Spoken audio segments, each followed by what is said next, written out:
Hello guys, അപ്പം നല്ല മത്തിക്കറി കുടംപുളിയൊക്കെ ഇട്ട് ഉണ്ടോ,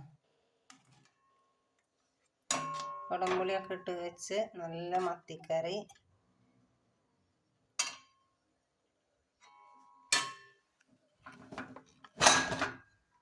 ചോറ്,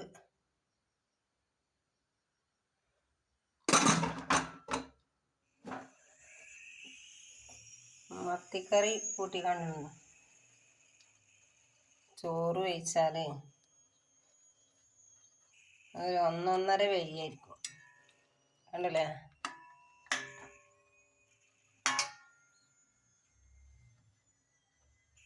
ഇതാണ് ഇന്ന് നമ്മളെ സ്പെഷ്യൽ.